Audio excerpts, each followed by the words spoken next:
I remember when we first got Sephora, I didn't even have to look at the shades really. I would just go to the end and pick that one. It would always be my shade. I think we can still do better with things like blushes and lip liners and even lipsticks sometimes, eyeshadows, things like that, because it's not just about foundation or concealer. It's also things like bronzer and contours. The entire industry needs to change. And once we have more people of color, people of darker skin tones working at the companies, then the change will happen from the ground up. Thank you so much to Google Shopping for sponsoring this episode. All right, the holiday season is officially upon us, y'all. And as you all know, I'm all about practicality, mindfulness, and self-care. But that being said, sometimes my loved ones need a little nudge in the right direction when it comes to shopping for me at the holidays. But this year, they finally got a secret for smart, intentional gifting, the Google Holiday 100. It's a list of the top 100 trending products backed by Google search trends, so you know they're already popular. Now, I've already sent my loved ones the link and they've been scrolling through it and finding some amazing wellness gifts for me. Think top-rated red light therapy masks and personalized yoga straps. It's giving major inspo for gifts that are actually an investment in my self-care routine. So if your loved ones are also stressing about finding those perfect presents that you'll actually use, send them the link to the Google Holiday 100 at g.co/shop/holiday100. Trust me, it'll make their holiday shopping easier and you a whole lot happier. It's a win-win.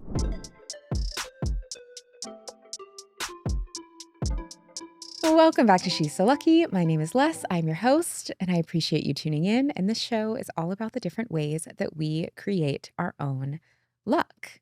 And I'm really excited to welcome today's guest to the show because she's an award-winning content creator who has really been a pioneer in inclusivity in the beauty space. So please join me in welcoming Darcei Giles to the show. Welcome. Hey. I'm so happy to have you. Yeah, I'm really happy to be here. Yeah, well, I'm sure you got a jam-packed week. We're recording this during Fashion Week. You're here visiting New York. There's a lot going on. Yeah, so this is actually a really nice break. Okay, good, good. Is this your first Fashion Week or have you done it No, before? it's my first Fashion Week ever, so. Ooh, how is it? It's great, but like my feet are killing me. Yeah. Long days and cute shoes. Yeah. We'll do it. So I would love to start off by talking a bit more about your journey and interest in beauty, because you've been a creator in the beauty space for a while, but what initially planted that seed of your interest in beauty? Yeah, so I started my YouTube channel in 2010, and back then no one was really making money off of it. It was just kind of like a fun hobby that people did, make YouTube videos. And back then I was a teenager, so I was watching a lot of other teen girls making content. They would do like drugstore hauls and like cute little makeup tutorials, like definitely not a full beat or anything like that. I was watching them and I was like, wow, that looks really fun. And so I decided to start my own beauty channel. The first video I did was like my curly hair routine or something. It's still up on my channel right now. You can watch it. And it's really cringy. And I think like, I'm talking like this or something, like in this like cute little voice. I know that a lot of people like, they like to delete their old like cringy videos or like, I don't want to look at that anymore.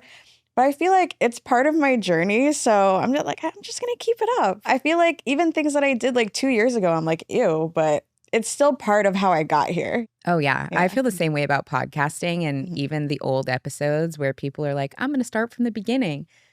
And I'm like, cool. If you want to hear that horrible mic quality and me saying every other word and not really knowing what to do, that's great because it also makes the things we do now sound and look so much better. Yes.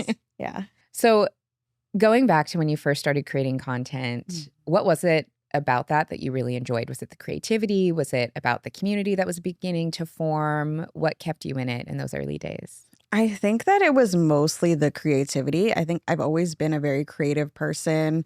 So even before that, I used to write music. Actually, one of the first times I came to New York City, my mom took me to cut a demo album. So I have like a lot of fond memories of New York City, and I've always been like a very creative person, writing songs, writing stories. At one point, I wanted to be a novelist. I think I just wanted to do like anything creative. It didn't really matter what. Yeah. Yeah. Like that storytelling element. Mm-hmm. Yeah. And like YouTube was perfect because like when I was younger and I was like a little kid, it didn't exist.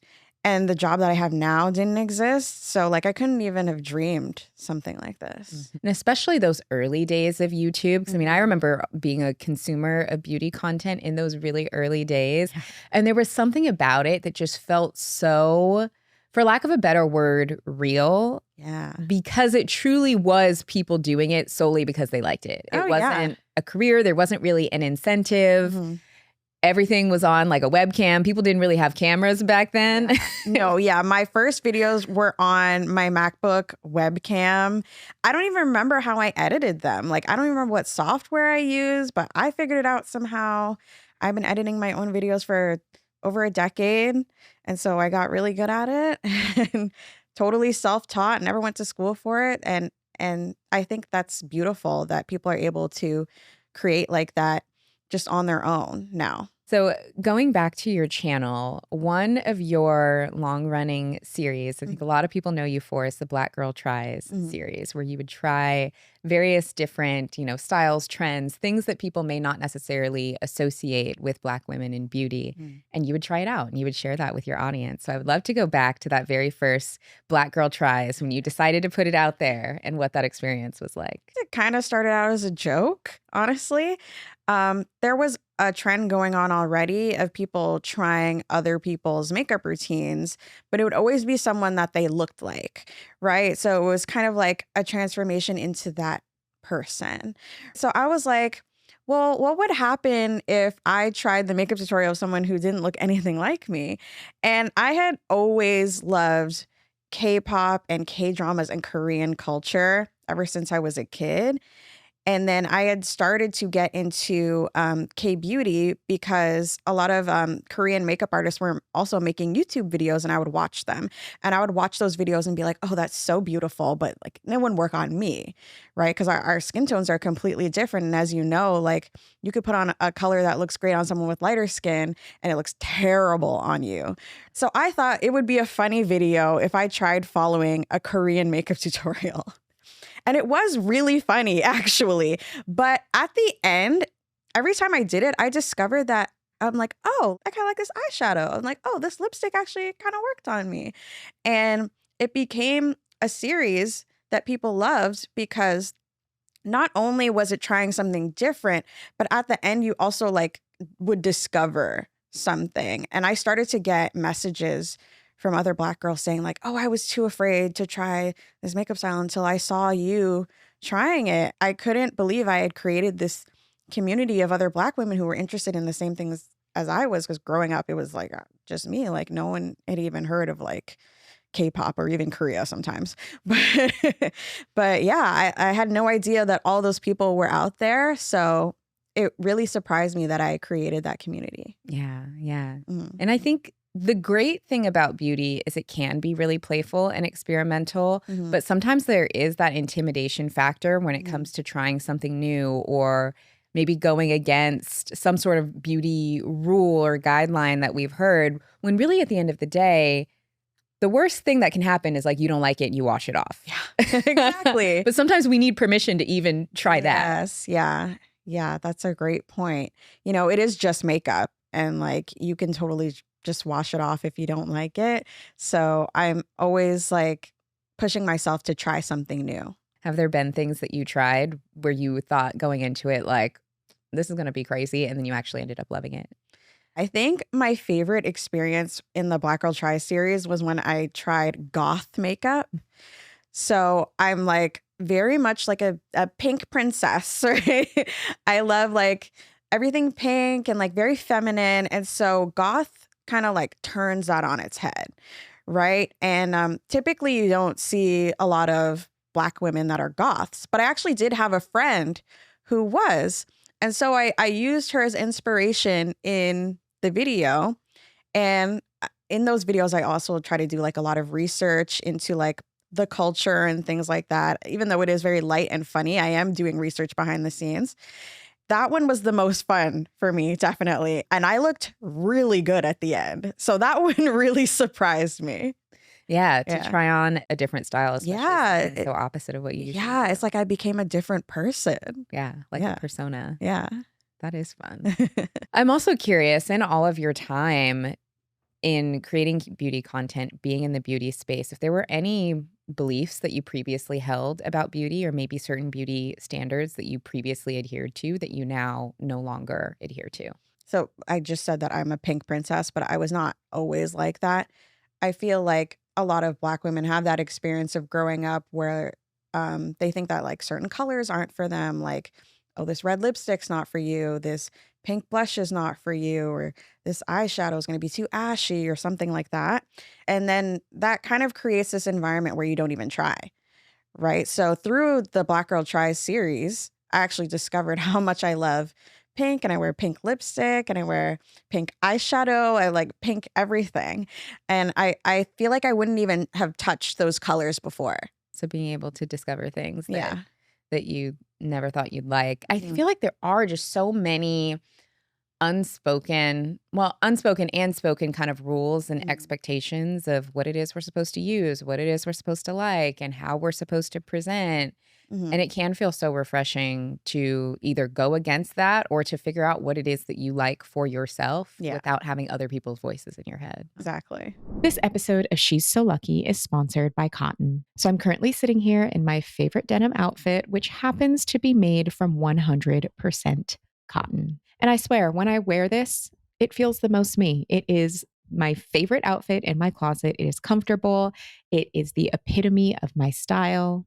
And there's just something so classic about wearing denim that is made from real cotton fibers. It feels good, it looks good, and it always fits the moment. When I'm shopping for new pieces, I try to prioritize natural fibers as much as possible. And I have to say, cotton pieces make up a majority of my wardrobe.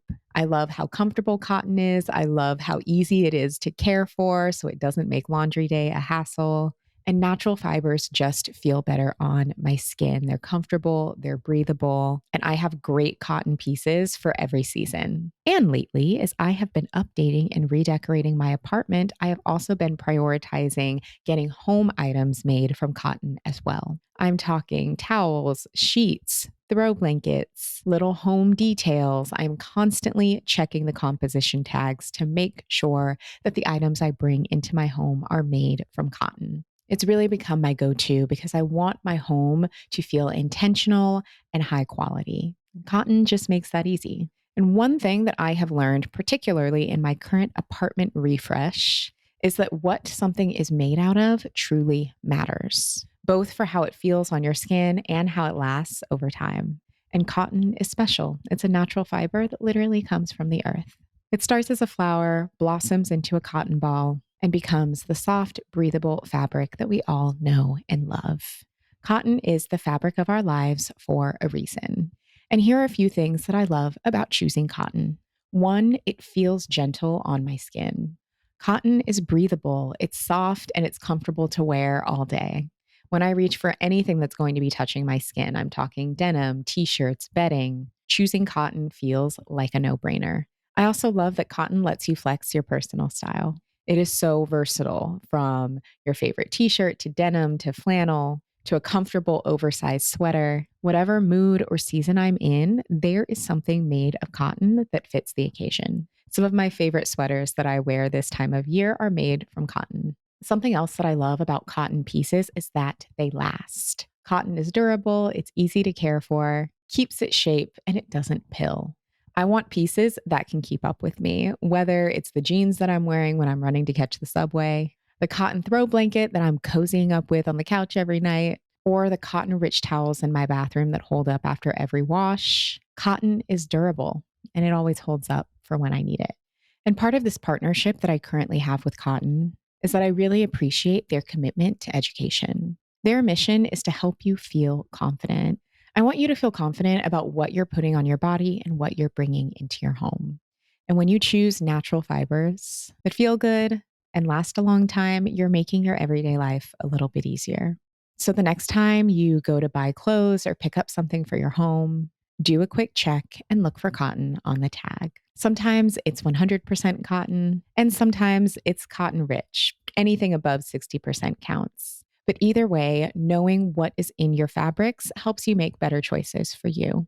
Cotton is the fabric of our lives. To learn more, visit thefabricofourlives.com. You'll find simple breakdowns of cotton benefits, care tips, styling inspiration, and helpful info that makes choosing cotton so much easier. Again, that's thefabricofourlives.com. Winter is upon us. This time of year is what I call sauna season. It's when I spend more time in the sauna and taking hot yoga classes, trying to feel warm and keep the winter blues away. Now, sweating is very good for you, but the dehydration that can come with it, not so much. And that's why I don't even play around anymore. I always replenish my electrolytes with Element when I'm going to be sweating. It has none of the weird dyes or added sugars that other electrolyte drinks sneak in, and each packet delivers a legit dose of electrolytes that you actually feel. Right now, my go-to flavor is lemonade salt. They introduced this flavor earlier this year, and I have been obsessed ever since I tried it. It's salty, it's tart, it's refreshing. It basically tastes like a spa day in a packet. So I mix it into my water bottle before going to the sauna or before taking a hot yoga class or a workout, or honestly, whenever I need a little pick-me-up that isn't coffee.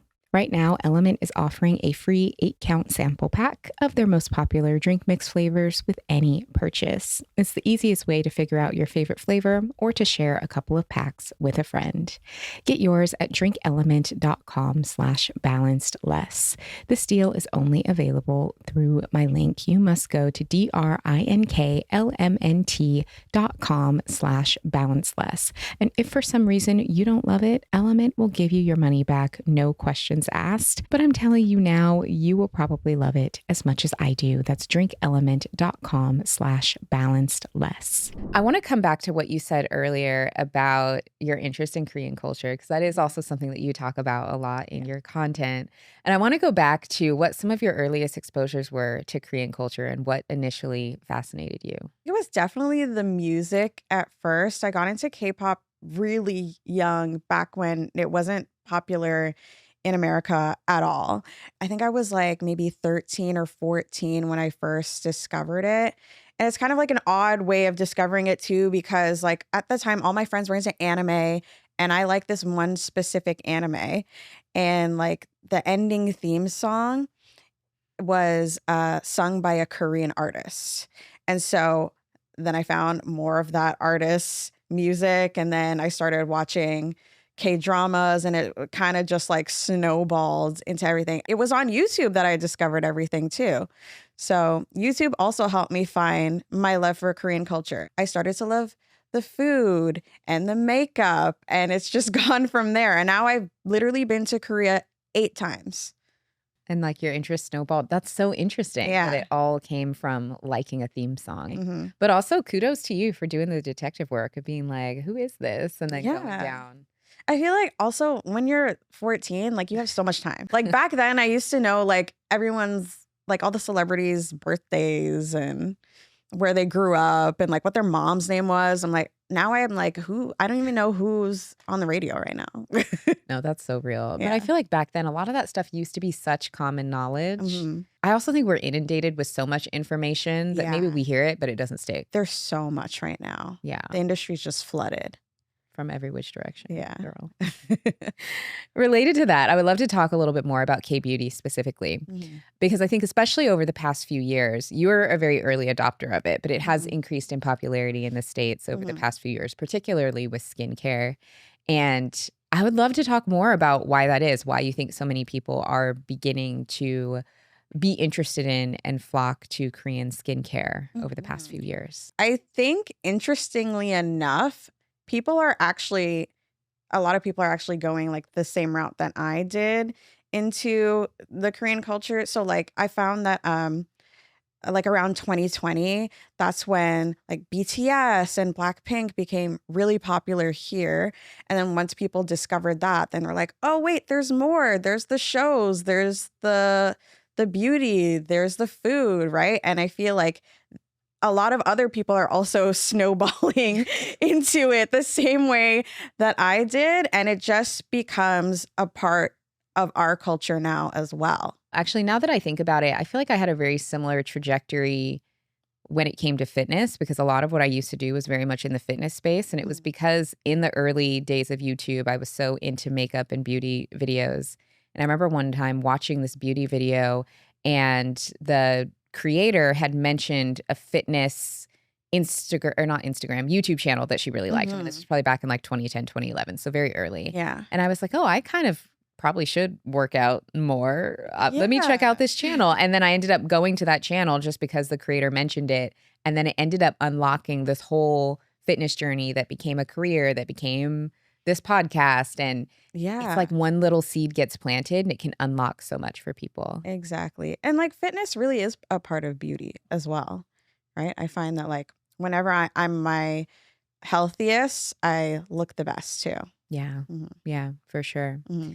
And I think I got us on a little bit of a tangent talking about fitness, but coming back to K-beauty and specifically Korean skincare, I do also think, at least from what I see in my feeds when people are sharing those types of content, I do also think that conversations around skincare have changed quite a bit. And Korean skincare becoming more prominent in the States has also changed conversations around skincare, because when I was younger, I feel like a lot of it was all about acne care and how can you dry out your skin or dry out and acne as much as possible. Yes. Yeah. As much like St. Ives, scrub your face off, salicylic acid, benzoyl peroxide, just like burn it all off. Yeah.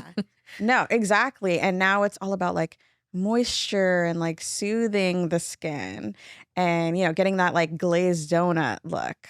And a lot of that is what Korean skincare is based off of. Also, I feel like people are into sunscreen now. Yes. Because growing up, I was not into sunscreen at all. And now I'm like, I got to make sure I put on my sunscreen. That's also a big thing in Korea. For sure. And also Korean sunscreens are so much better. Oh, yeah. So much better than American sunscreen. Amazing. And then like, not only is it protecting your skin, there's no white cast, and it makes your skin look good after. So, yeah, exactly. So if someone is watching or listening to this and they're like, oh, wait, that sounds good, but I haven't dabbled into Korean skincare yet. What do you recommend, or like good starter products or things to look into? So like my favorite brands right now for skincare are Medicube and Biodance. And I like the Biodance mask that went super viral. Love it. I love that mask. The only thing is that I have not mastered wearing it overnight yet.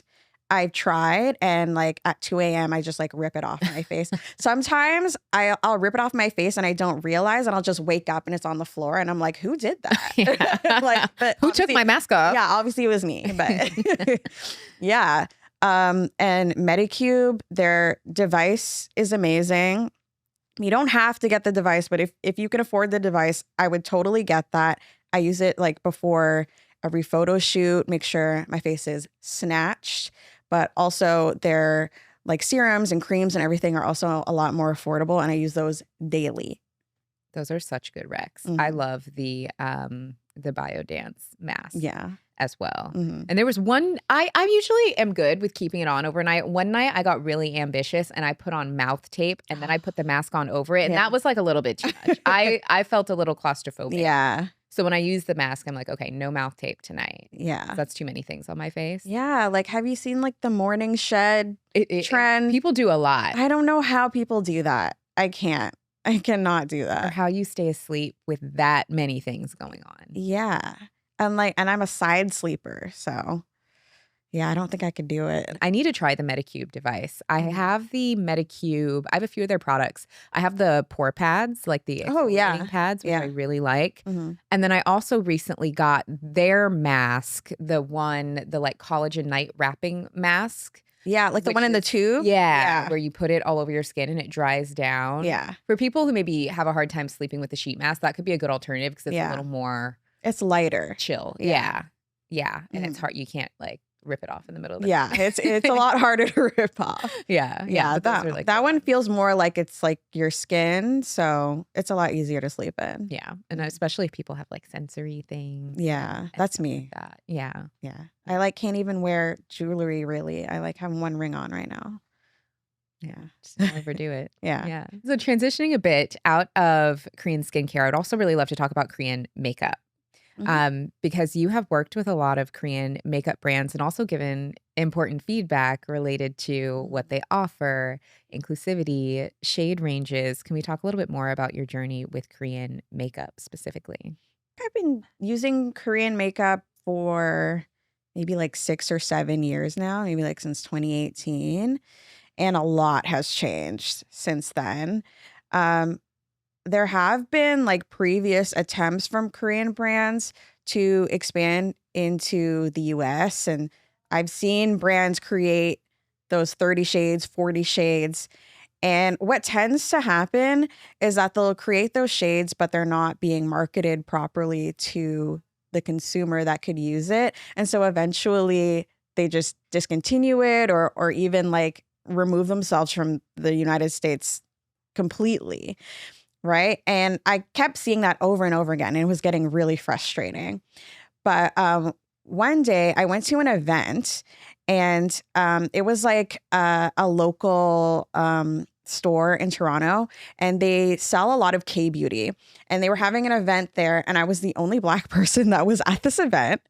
And so they were giving out, it was like 9 shades of the Tier foundation. It was like their new launch of 9 shades, because typically Korean foundations have like 3 shades, 4 shades. So 9 shades was actually a lot. And everyone was getting like the big PR package.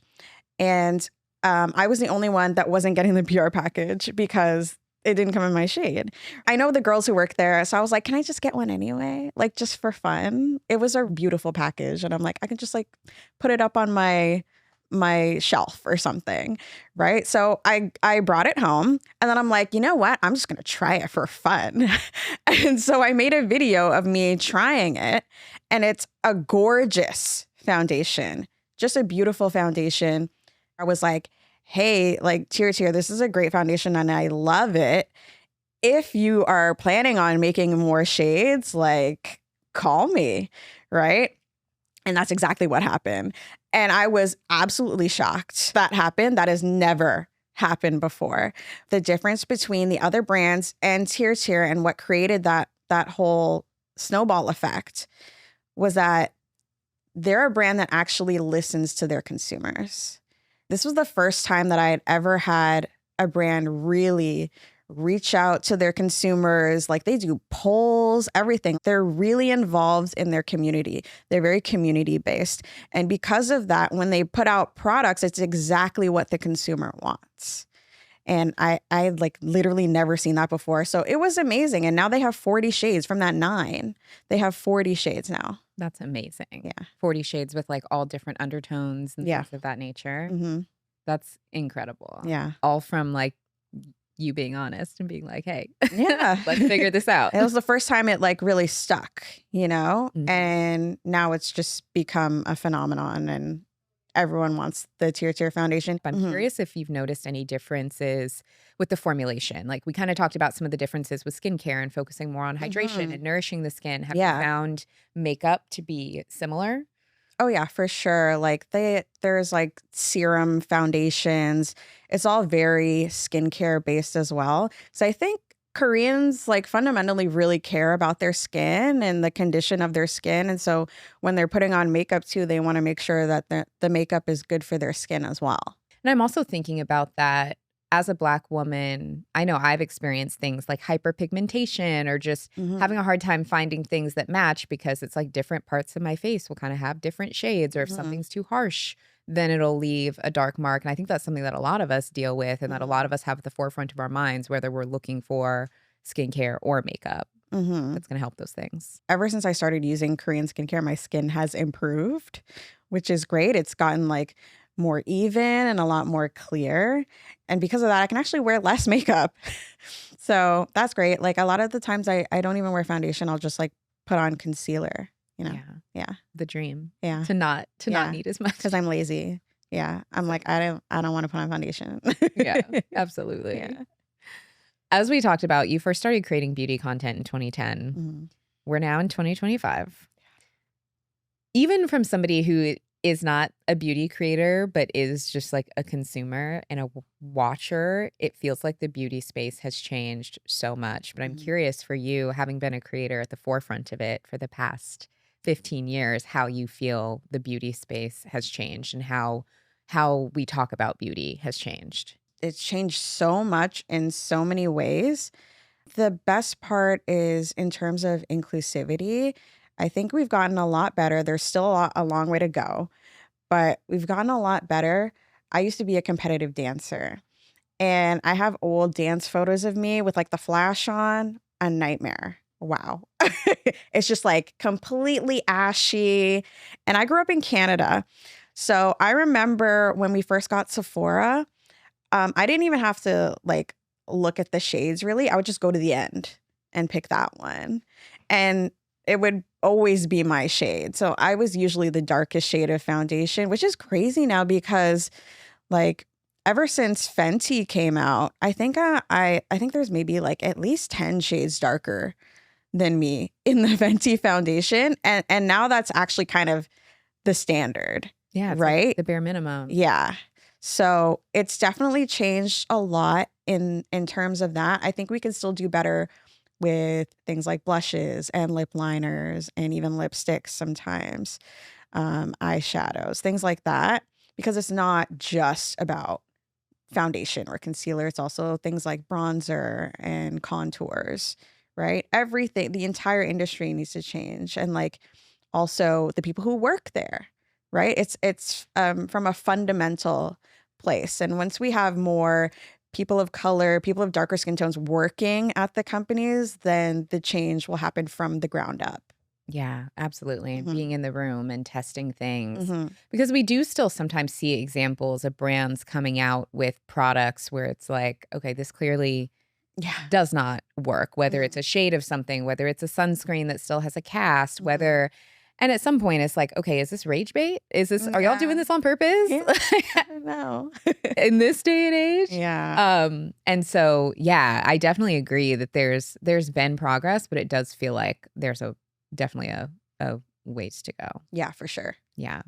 Okay, if you're anything like me, every big idea you've ever had has started in your notes app at 1 a.m.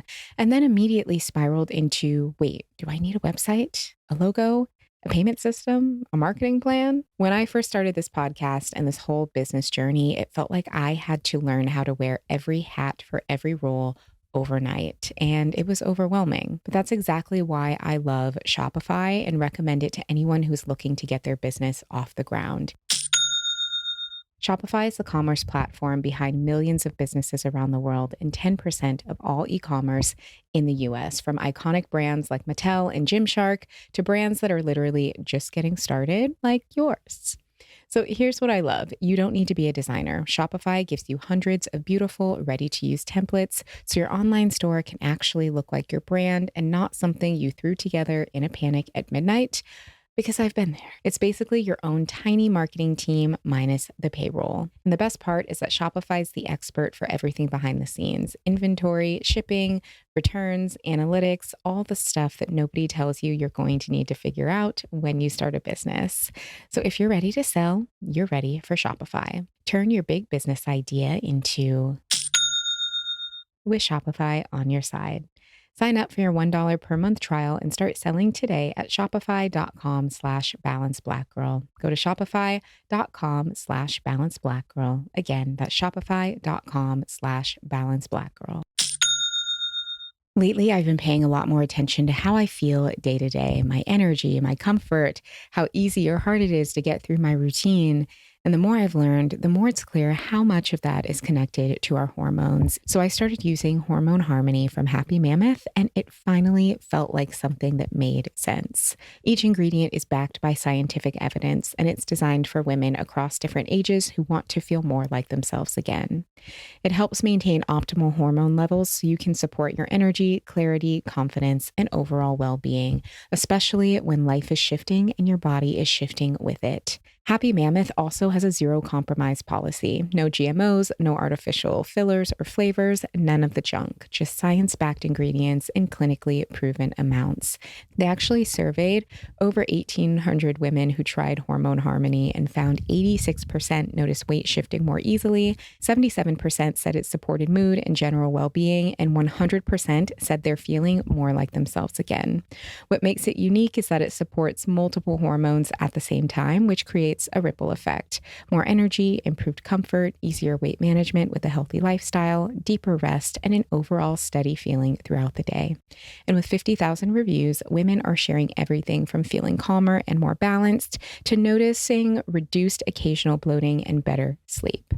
For a limited time, you can get 15% off your entire first order at happymammoth.com. Just use the code LUCKY at checkout. You can try Hormone Harmony risk-free and get 15% off your first order with the code LUCKY. As a Kendra Scott partner, I'm sharing with you how I make this holiday season special. For me, the holidays are all about little moments that feel meaningful, like matching outfits with my family, the traditions, baking, spending time with loved ones.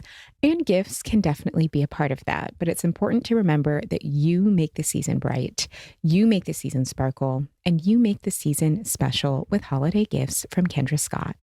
Kendra Scott is my go-to because there's something for everyone on your list, whether that's your best friend, your sister, your coworker, and yes, even yourself, because we support self-gifting here. And their holiday collection this year is so good. Whether you love fashion jewelry, demi-fine, or fine jewelry, there's a piece that fits your vibe. Now, I have been living in the Bella collection. I love the Bella studs, the tennis necklace, and the tennis bracelet. They just go with every outfit, but there's truly a piece for everyone. However you're celebrating, remember that you're the one who makes the season special. You make it bright, and with Kendra Scott, you can make the season sparkle. Visit kendrascott.com/gifts and use the code SSL20 at checkout for 20% off one full price jewelry item. Exclusions apply. Expires December 31st, 2025. That's KendraScott.com/gifts with the code SSL20.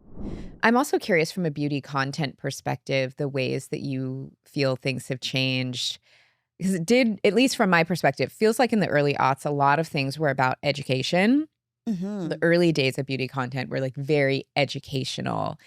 And it feels like we got away from that for a while. People are kind of craving it again. I don't know if I'm seeing it yet, but I'm curious if you felt that same shift. Oh, yeah, for sure. Like when I was first watching YouTube videos, that's how I learned how to do makeup because it was all educational. I feel like now, honestly, it's really kind of like everyone's trying to feed the algorithm, right? And it's kind of like, how far can we push this thing? Like, how far can we push the boundaries to create a video that's going to go viral?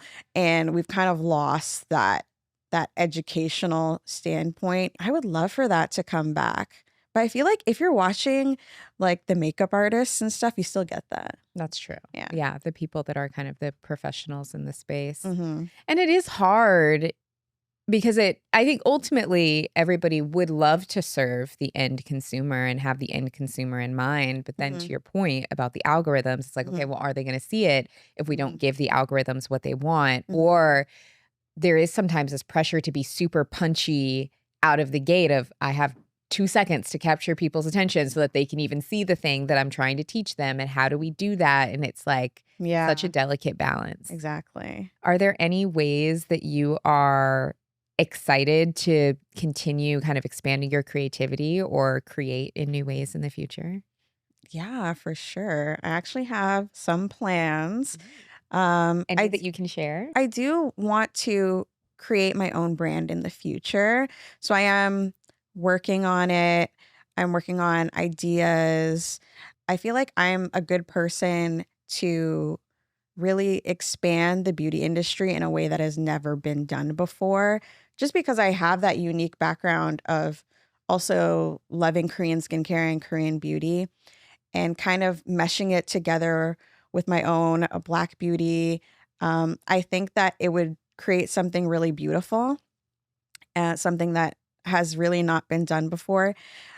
So I'm really excited to kind of dive into that. Yeah, super excited for that. Mm-hmm. Are you thinking more so skincare, makeup? Is there anything you're gravitating towards? Both? Ideally, both. Yeah.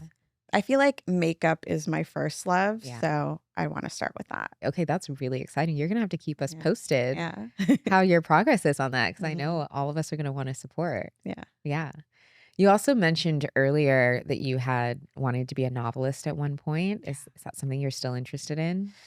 Oh, I hadn't even thought about it. I was always interested in like creative writing. Actually took creative writing in university.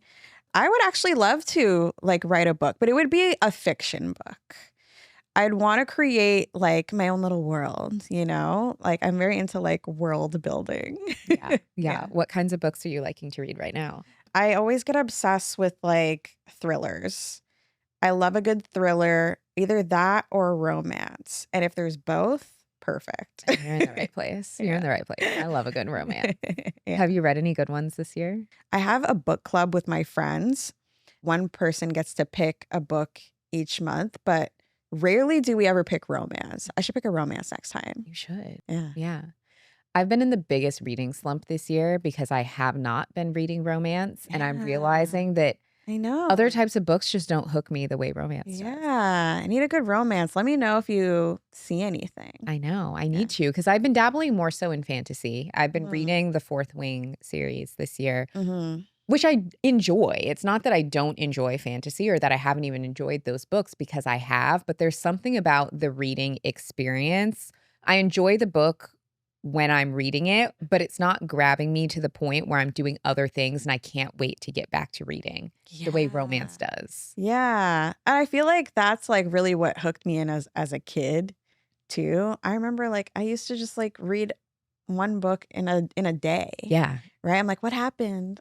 Like you can't get enough. Yeah. Exactly. Yeah. Versus like some of these other books, I'm like, yeah, this is okay when I get to it. And then Mhm. I never get to it because I'm Yeah. not like excited Yes. to do it. Mhm. Yeah, Yeah, I gotta find a book like that. exactly. Yeah. Same. It's been a while. Yeah. I feel like this has been like one of the biggest reading slumps I've had in a long time. Mm-hmm. Got to get back into it. Maybe I feel like around the holidays, I tend to be better about reading. So Mm-hmm. I don't know, maybe the end of the Yeah. year. You have more time. Yeah. Yeah. Also, talking more about your trajectory as a creator, kind of getting back to that, because you have been in this game for a really long time. And the past couple years specifically have been really exciting to watch for you, whether it's your platform growing so much, winning a Streamy award. I think it is just such a good testament to like playing the long game and Mhm. really sticking with things that you love, even as they change over time. Can you talk more about your longevity as a creator and what you think has helped you continue to thrive in the space for so long? I think my longevity is because I'm really good at evolving. And I feel like there are if you are more stagnant in something, then you're kind of going to get stuck in that same place.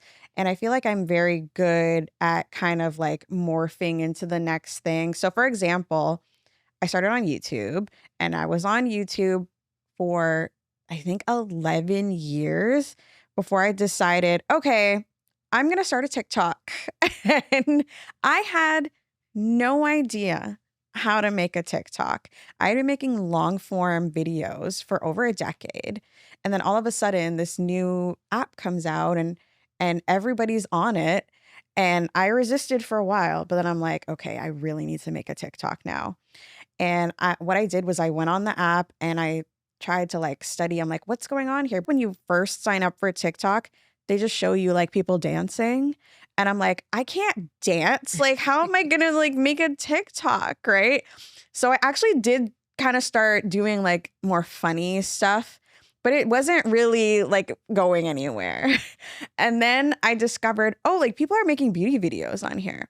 And I'm like, I can do that. It's just like making a short YouTube video.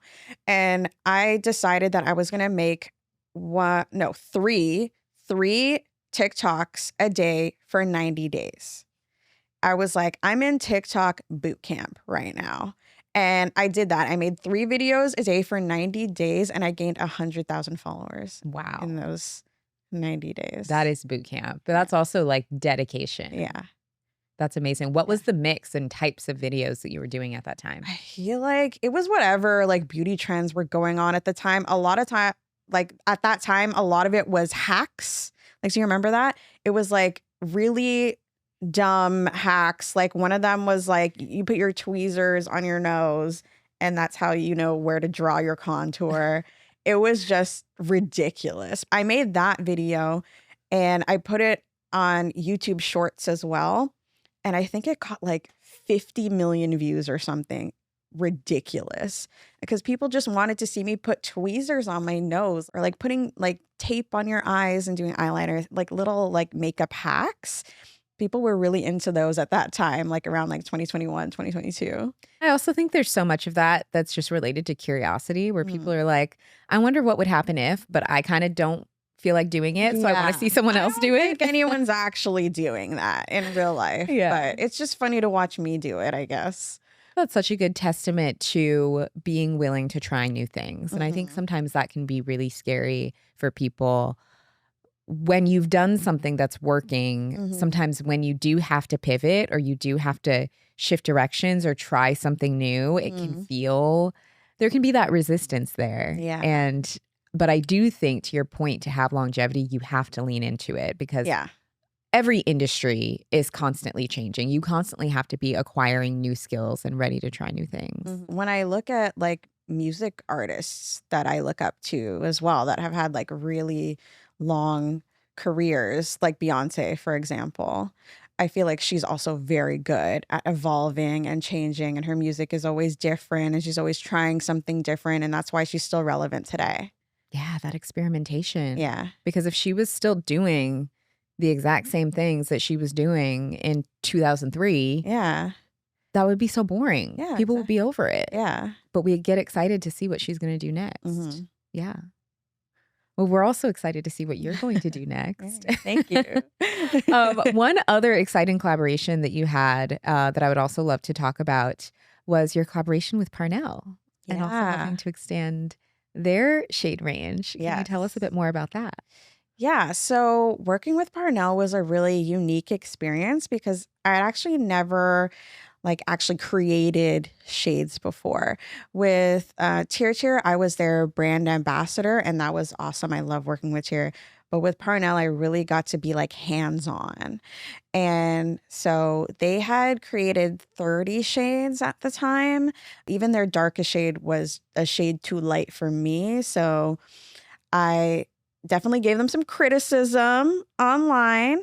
But they came back to me and they're like, can you help us make 10 darker shades? And of course I said yes. And because I'm in Canada and they're in Korea, they would send me the lab samples to my house and I would like test them on myself. And I have literally like 10 swatches all over my face. And like I would mark them and make sure I didn't mix anything up. And I would tell them this one's too pink, this one's too yellow, this one's too orange. Can we change the undertones? And the most interesting thing is that when everything was done and then I went to the lab in Korea, I talked to the chemists who work there and they were saying that they had never done anything like that before. If you go to Korea, there's like 3 shades in every brand. So when a brand goes to the lab, they're like, oh, can you make us, all the shades are numbered. So they're like, can you make us shade 21, shade 23, shade 24? And the lab's like, sure. And we'll like make it in this particular formula, right? But this is the first time that they had ever had to completely make new shades from scratch. And they were constantly having to change the undertones and stuff. They had never experienced like, what do you mean we have to go back and change it again? They're like, what? Because normally it's just like, well, it's very standard by the numbers. And what I also think is that, or what I'm also really happy about is that I feel like when I work with the Koreans, they're very, very open to like whatever I'm saying, and like they want to learn about it because they don't know. And there's no way that they could know, right? And I feel like sometimes American brands can actually take notes from Korean brands because the Korean brands are just so open to everything.